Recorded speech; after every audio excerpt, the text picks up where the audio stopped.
Next అండి చుక్కకూర పచ్చడి వంకాయ వేపుడు రెండు చేసి చూపిస్తానండి. ఆయిల్ నుంచి పాన్ పెట్టేస్తుంది. ఆయిల్ వేయాలి. ఈ ఆయిల్ హీట్ ఎక్కినాక మినపగుళ్ళు,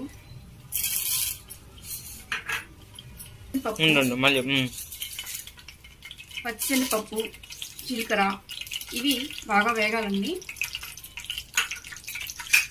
ఇప్పుడు పచ్చిమిర్చి ముక్కలు వేయాలి.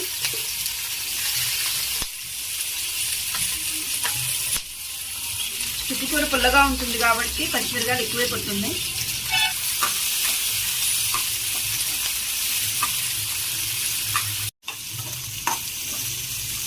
ఇది పచ్చనిపప్పు మినపప్పు బాగా వేస్తేనే టేస్ట్ వస్తుందండి. చేసి ఈ ఫ్రైకి సరిపడా ఆయిల్ వేయాలి.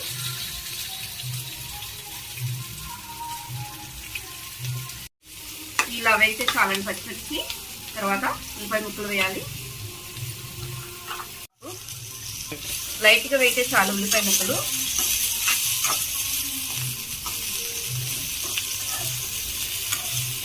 పై నిమిషాలు నానబెట్టిన చింతపండు అండి. చుక్కకూర పుల్లగానే ఉంటుంది కాబట్టి తక్కువే పడుతుంది.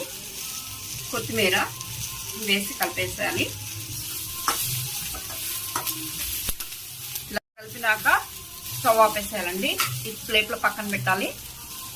పెట్టినాక మళ్ళీ పాన్లో ఆయిల్ వేసి చుక్కకూర వేగించాలండి. ఇది శుభ్రంగా కడిగిన ఆకుకూర చుక్కకూర స్లిమ్లో పెట్టేసి వేగించాలి.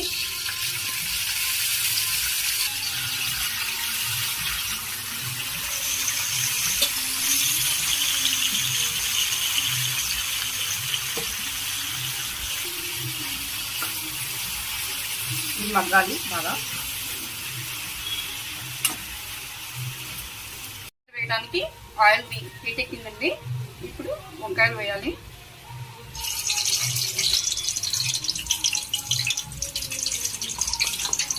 ఈ బాపట్ల వంకాయలు అంటారు.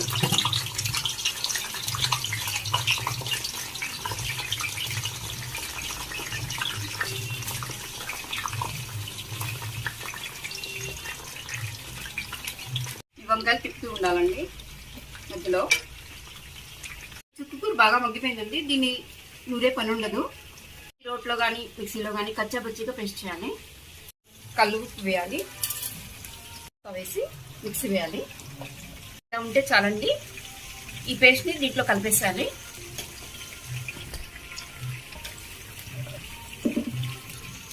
ఇలా కలిపేయాలండి. కొందరు రోట్లో చుక్కకూర కూడా నూరుకుంటారు. ఇలా చేసినా కూడా బాగుంటుంది. ఇలా తీసుకోనండి. వంకాయలు వేగొస్తుందండి. ఇలా మెత్తగా వస్తుంది.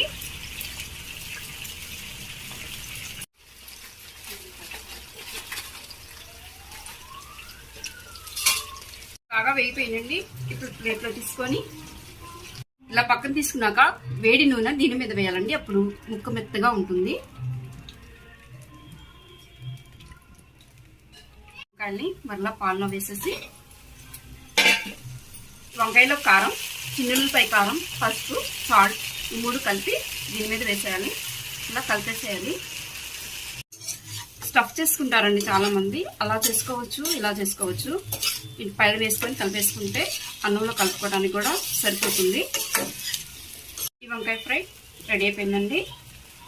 చుక్కకూర పచ్చడి వంకాయ వేపుడు రెడీ అయిపోయిందండి. చుక్కకూర పచ్చడికి పోపు తీసుకోవాలనుకుంటే తీసుకోవచ్చు.